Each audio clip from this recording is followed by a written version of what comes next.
মহান আল্লাহ তাআলা চাইলে কি না করতে পারে। টানা ৩-৪ দিন রোদ হইছে। এত রোদ ছিল যা বলার মতো না। আর এখন ঘুম থেকে উঠে দেখি, ঘুম বলতে সারারাতে বৃষ্টি হইছে, এখন কল্পনাই করতে পারি না যে আজকে এত রোদ হইছে বা রাত্রেবেলা এত বৃষ্টি হবে বা কালকে এরকম বৃষ্টি হবে।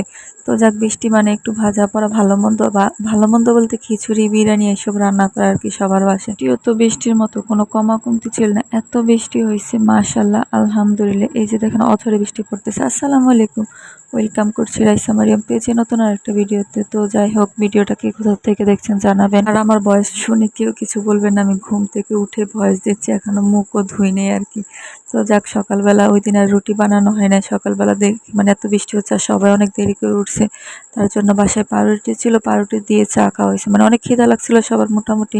তখন বললাম যে থাক, আর রুটি বানাতে হবে না, তাহলে চা চাল দেন, পাউরুটি দিয়ে খেয়ে ফেলি। তো এই যে দেখেন, নাস্তা করার পরে এই যে বাইরে এত বৃষ্টি হচ্ছে মাশাআল্লাহ, আলহামদুলিল্লাহ। টানা ৩-৪ দিন এত রোদ ছিল, মানুষ মানে নিজের তোশক হইতে চাদর যা ছিল সব ধুয়ে ফেলছে। আর এখন দেখেন বাইরে এত বৃষ্টি।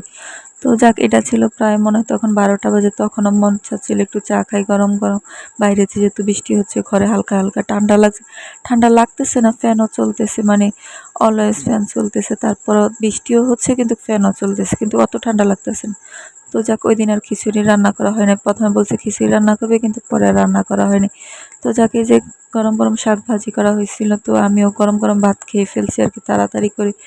শাক ভাজি গরম গরম আর গরম ভাতের সাথে তো মোটামুটি ভালোই লাগে। আর এই শাক ভাজিটা এত মজা ছিল। এটাকে তোমাদের বাসায় কি শাক বলে বইলো তো? আমরা হাইসার শাক বলি আর কি। আবার আমার শ্বশুর বাড়ির ওইদিকে হেলেঞ্চার শাক বলে। তো যাক, দুই দিকে দুই শাক বলে। আর তোমাদের বাসায় কোন শাক বলে একটু জানাই। তো এটা ছিল বিকালে কি খাবো ওইটা ভেবে, যেহেতু বাইরে এখনো বৃষ্টি হচ্ছে, তো একটা গুঁড়া দুধ ডিম দিয়ে চাপটি বানিয়ে ফেললাম কোনো রকমে আর কি, মচমচা করে। তো আমার কাছে এটা কিন্তু ভাল লাগে মচমচা খেতে, সাথে একটু চা। মচমচা খেতে গরম গরম ভাল লাগে অনেক। আমি কাঁচামরিচ দিই না, যেহেতু রাইসও খাবে আমিও খাবো, তার জন্য আর কাঁচামরিচ আমার দেওয়া হয়নি। তো যাক, এটা ছিল। তারপর সন্ধ্যার দিকে আর কি চা বিস্কিট খাবো, কি খাবো এটা ভেবে, কারণ বৃষ্টি হলে একটু পরপর ক্ষুধা লাগে আর কেমন যেন একটু পরপর খেতে মন চায়। তো যাক, এটা ছিল। রাত্রেবেলা রাইসাকে ভাত খাওয়াচ্ছিলাম। গরুর মাংস ছিল, মানে খিচুড়ি রান্না করার জন্য গরুর মাংস রান্না করা হয়েছে, কিন্তু আর খিচুড়ি রান্না করা হয়নি। তো যাক, এই তো গরুর মাংস দিয়ে রাইসাকে ভাত খাওয়াই দিচ্ছে, তারপর আমিও ভাত খাবো।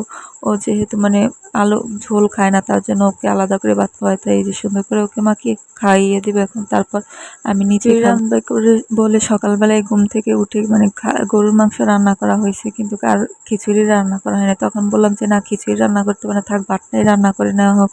কারণ যেহেতু শাক ছিল, বললাম যে শাকটাও ভাজি করেন। আর এই তো দেখেন, আমি ভাত খাচ্ছি। এখানে একটু মুগ ডালের তরকারি ছিল আগের দিনের, আমি ওইটা নিয়ে নিচ্ছি। আর আমার তো ভাতের সাথে লেবু না হলে নাই হয়। আমার মতো কে কে আছেন যে লেবু পছন্দ করেন? আমি তো গরম ভাত বলেন, ঠান্ডা ভাত বলেন, বাসি ভাত বলেন, যাই বলেন, লেবু খেতেই হবে আমার। মাস্ট বি, এটা থাকতেই হবে আমার। আমার মতো কে কে আছেন একটু জানায়। কারণ আমি লেবু অনেক পছন্দ করি, লেবুর শরবতও মোটামুটি পছন্দ করি। আমি মাঝে মধ্যে সময় পাইলে লেবুর শরবত বানাই বা রাইসাকেও দেই। রাইসা মোটামুটি শরবত পছন্দ করে, যখন মন চায় তখন বলে আম্মু আমাকে একটু শরবত বানিয়ে দাও। তো যাই হোক, আজকের ভিডিও পর্যন্ত। আল্লাহ হাফেজ।